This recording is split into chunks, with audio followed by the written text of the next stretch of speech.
I'm Mike Ahern. And I'm Debby Knox. Join Mike and me for all the news. Knox and Ahern, Central Indiana's dynamic duo, a staple in Hoosier homes during the golden years of local TV news. Debby, she decided 33 years behind the anchor desk was enough and hung it up in 2013. But it didn't last long. I came out of retirement because I was bored. The news is always in your blood. Debby Knox just couldn't shake that addiction to news, returning to the anchor desk in 2015 for an 8-year run at CBS 4 in Indy with co-anchor Bob Donaldson. Well, a growing number of Indiana mayors are asking now the General Assembly to change how the state calculates road funding for localities. CBS 4's Hannah Adamson spoke with mayors who argue that now Debby Knox says she's saying goodbye to TV news for good. Why she's retiring again, her take on the state of local news today, and what's next for her. She's my guest this week on the Business and Beyond podcast.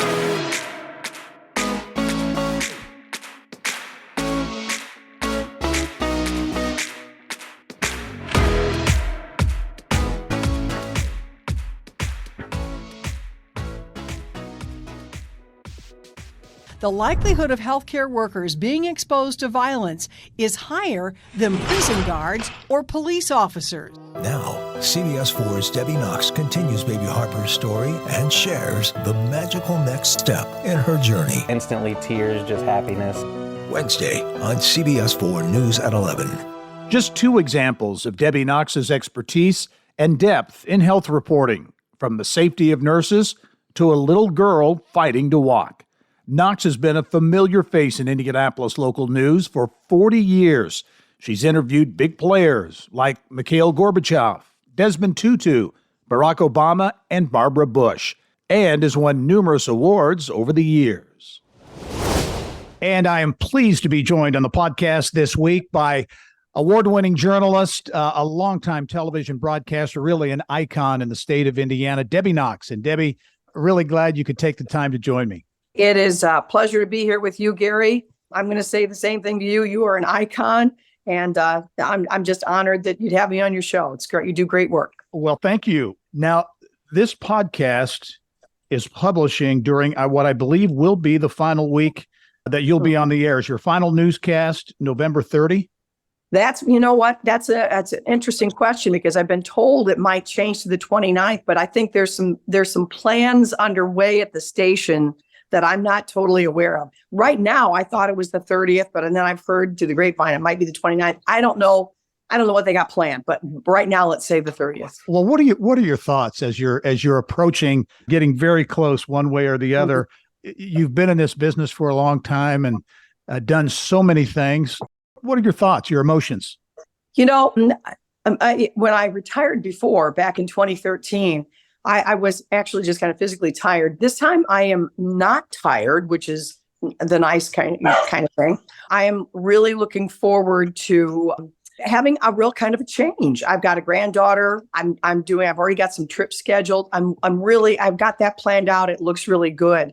But honestly, Gary, I'm going to miss the newsroom. I know I will. I'm going to miss, the people. I'm going to miss that, the buzz we all get if there's a breaking news story. That whole kind of environment is just about in my DNA at this point. Mm-hmm. So I've been reading books about, retiring and transitions and all that stuff. And I'm sort of giving myself, some time to transition and, taking it step by step. So I'm looking forward to my retirement, but it is with a little bit of sadness in a way, I guess, because I love news. Yeah. When hearing you say that, it made me think when you hear athletes, longtime athletes who retire, they say, what do you miss the most? They say, we miss the locker room. We miss being around the gang, if you will. And I think there's that same, in a sense, camaraderie and connection and affection in a newsroom. Yeah, there is. I mean, it's a cast of characters. It's kind of like a family. You have your moments when you don't get along, and you have your moments when you do. But there's always a kind of the drama of life going on there with the activity of news and the people that are putting it all together. And that's part of my life. I mean, So it's going to be, I know it's going to be a change. I'm giving myself some time to transition, do some other projects, and thinking long and hard about that. And, just seeing what else is out there and doing some other things. I'm looking forward to it, but it's going to be a huge change. Been a mainstay at CBS4, anchoring along with Bob Donaldson, another longtime journalist here in Indiana. Let's go back. You mentioned that first time you retired. And I know it caught a lot of people off guard. Oh my gosh, Debby Knox is retiring. Now, that was in 2013. You'd been at Wish TV, which for many, many years, all of your tenure, I think, was a CBS affiliate. Right. What prompted that decision at that time to say, you know what, I think I've had enough? Yeah. I'd been there 32, 33 years. So I'd been there a long time. And I was, like I said before, I was tired, but I also felt like there was change in the air, and initially they sort of asked me, hey, what do you want to do? Where do you want to go? But I just had this feeling, and it wasn't in writing, but they were going to change my position around or change what I was doing. I was not ready to say goodbye to the 11 o'clock news and to change what I was doing. So I just thought, well, you know what? Instead of waiting for that or inevitably just standing by, I'm just going to take time off, and take my little 401k and start a new life, because I'd been in the news long enough. So that's kind of what it was. I was tired, but I also didn't want to be fired and it wasn't like they were going to fire me, but I wanted to maintain what I had. And I thought, well, I'll just see what else is out there. And so that's what I did. You kind of had a sixth sense, and in this business, and it's always been a business impacted by change. But I think in the last, certainly the last 10 years, 20 years, the change has been dramatic, but you just had a feeling. Oh my God, Gary, you've seen it, it. We all have seen it and know it. I mean, you just look at what's happened to the newspaper business. You look at what's happened to the television industry. It's all there. It's all old news now, but I mean, it's not old news. The change has been dramatic. Yeah. You think back, you talk about change. So you had already left Wish, but one of the seismic events really in broadcasting, I think, and certainly in Indianapolis, was when Wish lost their CBS affiliation. I remember I was driving to the office, and the reporters who worked for me, said, hey, CBS is switching to Channel 4 and Wish is lost. And I said, no, that's not true. That can't be true. How did you find out about it? What did you think? That's an interesting question. I was in Chicago at the time. It was in August of 2014. And I got a call from Mark Patrick, sports guy, Q95, Hoosier lottery guy. Everybody knows who Mark is. Yep. And he said, you're not going to believe what I was actually helping my son move into his room. He was in law school up at Northwestern. So I'm just, I got my sweatshirt on and looking like, I'm just doing this, helping out as the mom, Yeah. And Mark said it switched. The CBS affiliation's going to Channel 4. I went, wow, now that is news. Yes. That was it was earth shaking for a lot of folks.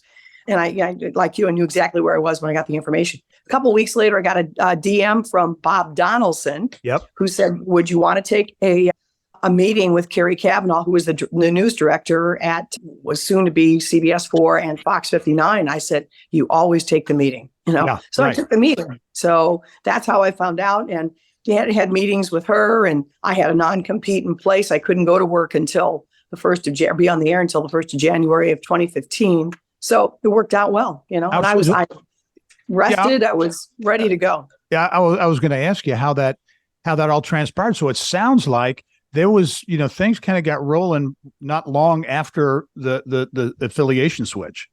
Yeah. Oh, yeah, they did. We were having meetings in August and I was having meetings August and September, and they were hiring people, an assistant news director, a lot of people behind the scenes, because it was going to be another TV station within that confine. So it was, they were rolling right along, designing the studio. Everything was moving.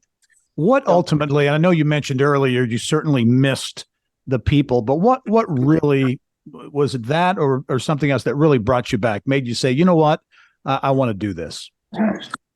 Well, I was impressed with Bob Donaldson because I've known Bob for a long time. I knew he was a serious journalist, and I knew that he was a good guy, and there was a lot of good people I knew at Fox that had a very successful TV station going on there. And, when I met Carrie Cavanaugh, who was the news director, she was on it, aggressive, wanted to make this happen. For all the questions I asked, I said, how does the staff feel about this? How do people feel about this? So it just felt like a go, why not? I'd had 7-8 months by that time to rest. I'd been working out. I thought, well, I'll give it a whirl. Yeah. And at that point, Gary, I thought maybe I'd work for a couple of years, 2-3 years. I didn't know, I'm in my 50s at that time. I never thought I'd make it past my 40s in TV news. I really, when I started, that's how I thought. And it was like, so to get to almost 70 years old in this business is remarkable. So I've just signed contracts along the way and it's worked out. So it's been a good experience. Yeah, no doubt. Has it been, in a sense, not really a startup news operation? Channel 4, obviously an existing, a long-time iconic station in the market, and people like you and Bob Donaldson and Chris Wright and others were veterans. But at the same time, you were building something, right? You were building a brand, building something new. That's exactly what we had to do, because there had been news. They had news operations at Channel 4 before, and they had a great sports department, got Chuck Marlowe, who was a good buddy of Bob Knight's, and they had that image, and we just had to bring that CBS momentum, basically, that was created, of course, with Wish being an affiliate, and just move on it. And so there was a lot of learning that went along. I mean, as you know, it's a business. Yep. So you've got to figure out ways to be efficient, and those things came into play. But it was exciting to see it being built from the ground up, even the studio, everything. Yeah. And so it just felt like a great opportunity. Why not? Yep. And you all have done an outstanding job of, again, creating that news brand and that news image. And we at Inside Indiana Business, I will tell you, we love being on Sunday mornings on CBS 4 each week. You know what, Gary, we love having you on. We love Mary Rachel. Everybody you have on, it's always, it adds to our newscast, and we love seeing you, on the weekend as well. You do a good show. Thanks for that. That's true. Yeah. Well, I want to ask you though about your time at Wish.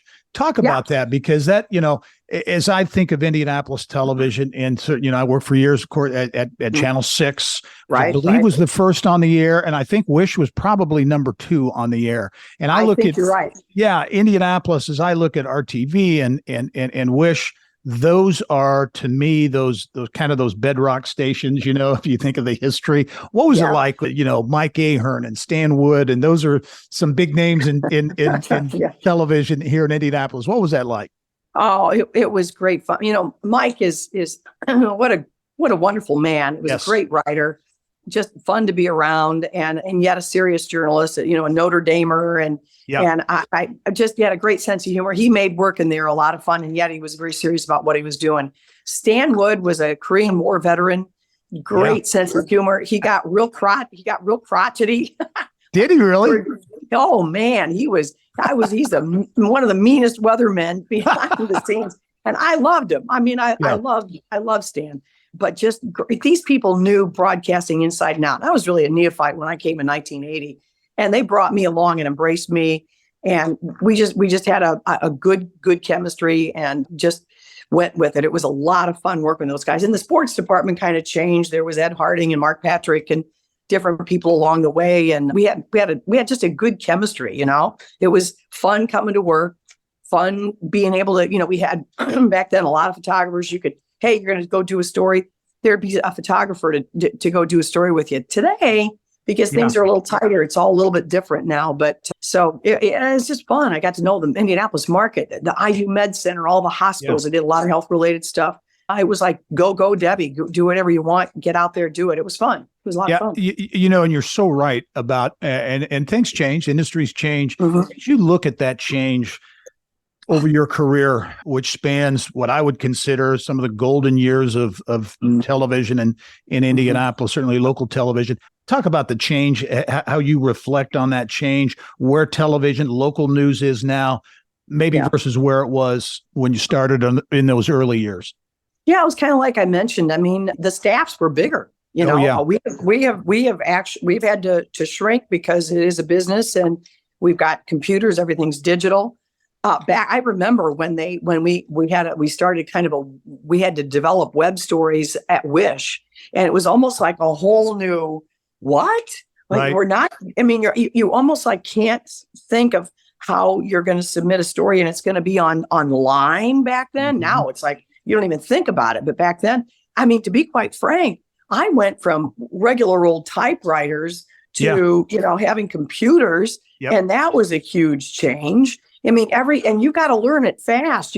Nobody's going to sit there and hold your hand and, but there obviously people to help. But I remember I had a typewriter that never had an E that would print out. So you'd be typing scripts and all the E's, you almost had to like write it back in. But now it's just completely different. And now the whole Facebook and social platforms that you've got to be part of. And I mean, it's a very different business. And you see it, Gary, young people, they're getting everything. We don't have to tell you that. Everything on their phone. We all do it. So it's a very different business. It's huge during those times of transition, though. Yeah. What do you think in terms of the future? I think there's a future for local news. Certainly, there are others who quibble with that. I think local news can be as relevant as ever in this environment. But what do you think? Especially going into 2024, and I think local news tries to be, pretty. We like to be independent. We don't like to get into the personality-driven or opinionated-driven stories. But boy, I think there's a large audience for that, and I like the fact that we do a lot of local news. And you're right, Yes. people need it, and business news is huge. Yep. I wish we were doing more. I mean, even more. You do great stuff, and thank God we've got you.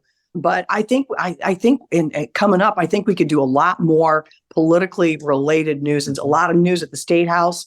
I think, and I just hope that, because it's so important to so many people, and I think 2024 is going to change some things around. And so I would like to see more of that, because I think people are hankering for that on a local level. Like, you can get a lot of national news and all the opinion we want, but anyway, we'll see how that goes. Hey, much more coming up with retiring television journalist Debby Knox. When we return, we'll talk about Debbie's broadcasting career, her path to Indianapolis, some of the big names also she's interviewed over the years, and much more. That's when the Business and Beyond podcast returns.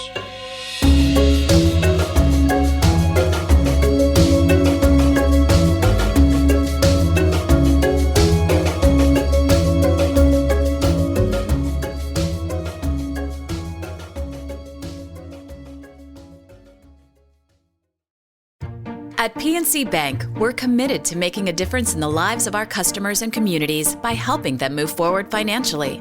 As a Main Street bank, we try to do right by our customers with every encounter. Our local teams offer personalized financial advice to help guide you in making the best decision. We're proud to be part of your community. PNC Bank. See how we can make a difference for you at pnc.com. Copyright 2022, the PNC Financial Services Group, Inc., all rights reserved. And welcome back to the Business and Beyond podcast presented by PNC. My guest this week is award-winning journalist Debby Knox. And Debby, your path to Indianapolis, I would consider you a Hoosier, but you actually grew up in Michigan, right? Edwardsburg, Michigan.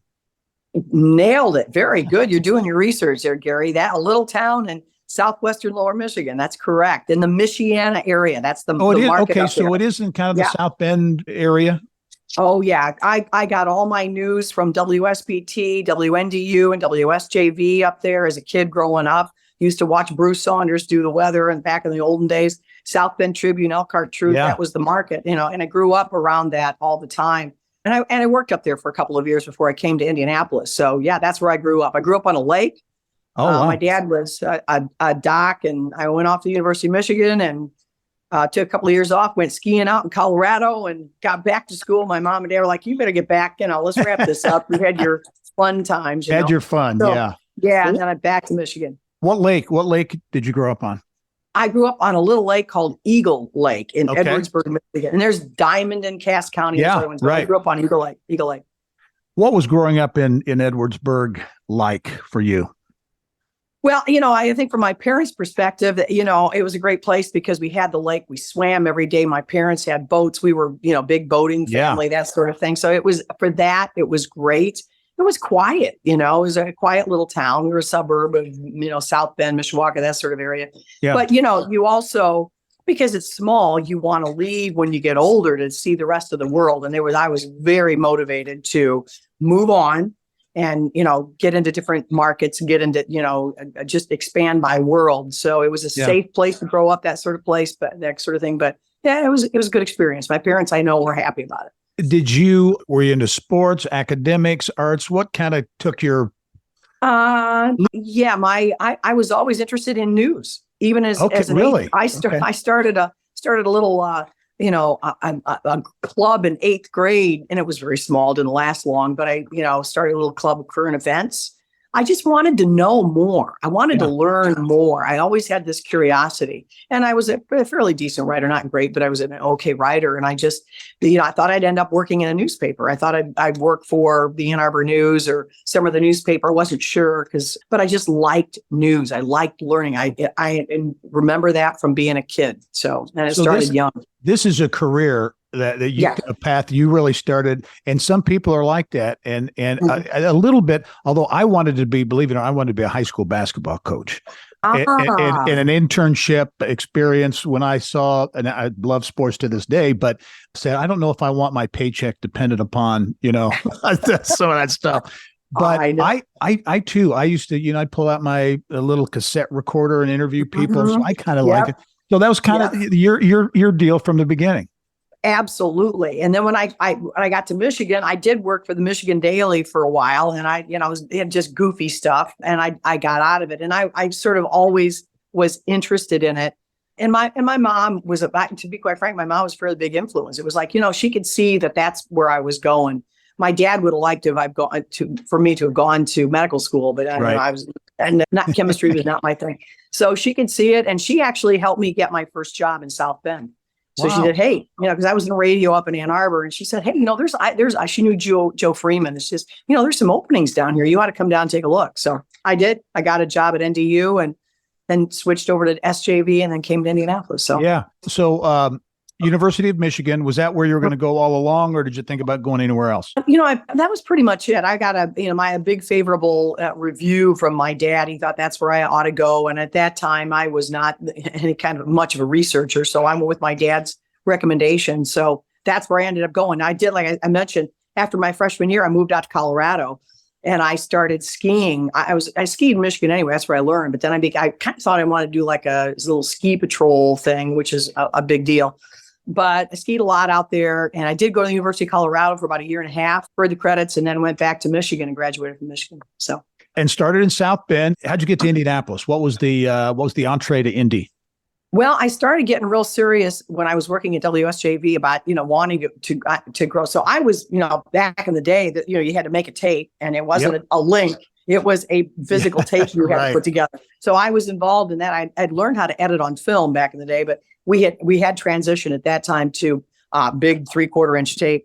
So I was making tapes. I just decided, all right, I'm going to get serious about this. So I started sending out tapes, sent them to Phoenix. I sent them. I did an interview in LA. I thought, well, I'll try Indianapolis because I'd been down here one time. So I sent it to Lee Giles at Wish TV. Yep. And he had me down, and he said, well, thanks, but no thanks. I said, okay. I went back to South Bend area.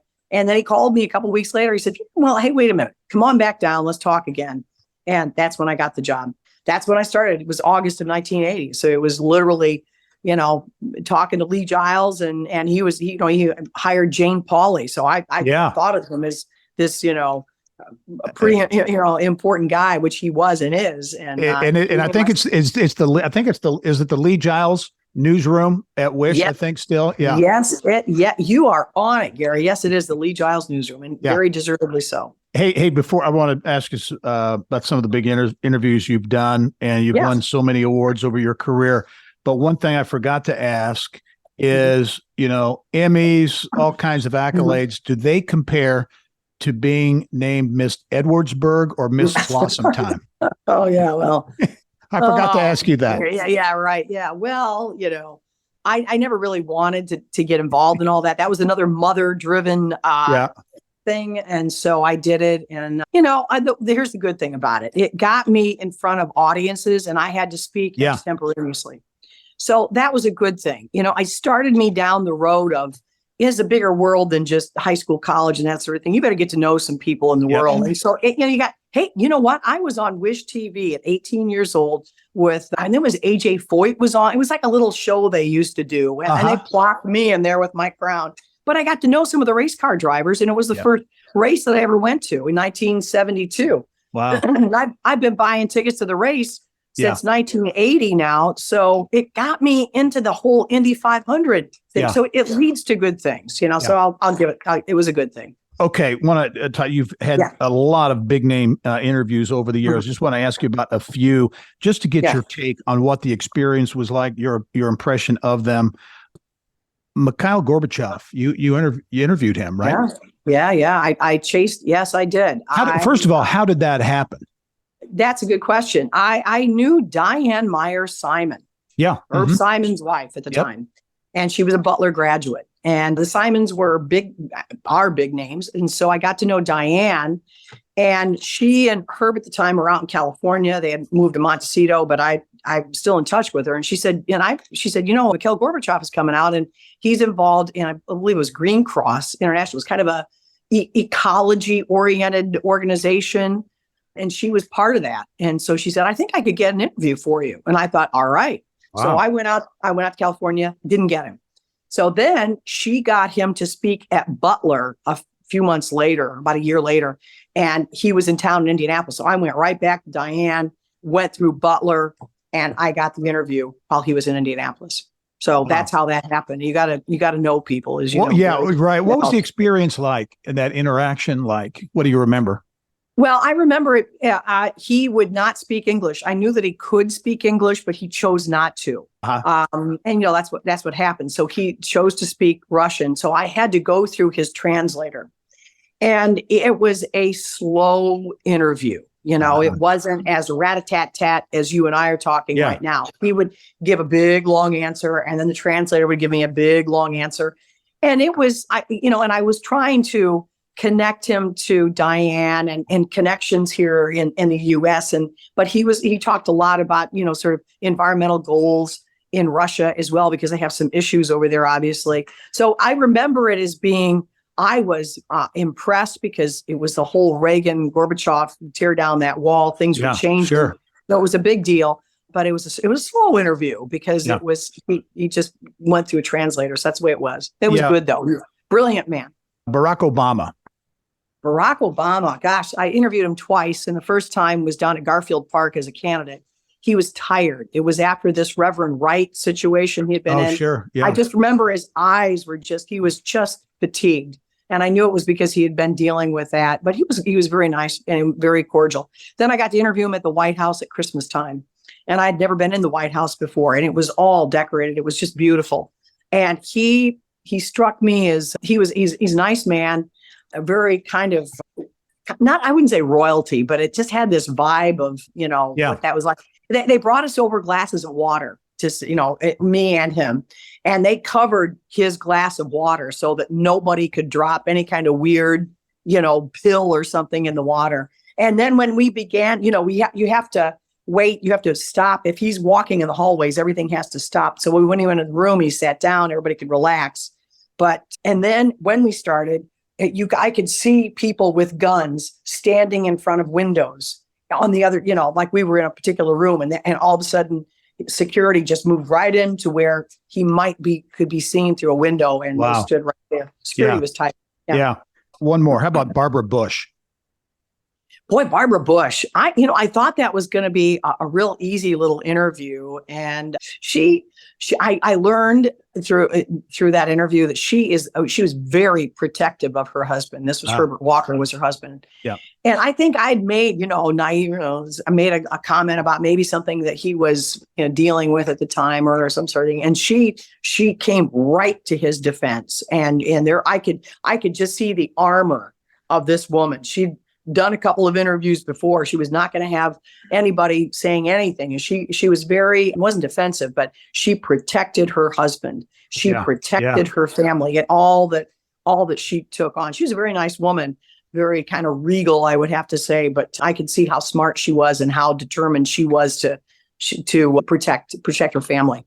Yeah. Debbie, as you reflect on your career, as you think about legacy, many high profile interviews, reporting that has won awards, medical and health reporting among others. But as you think of the kind of the legacy, how you'd like to be remembered for your broadcast career, is there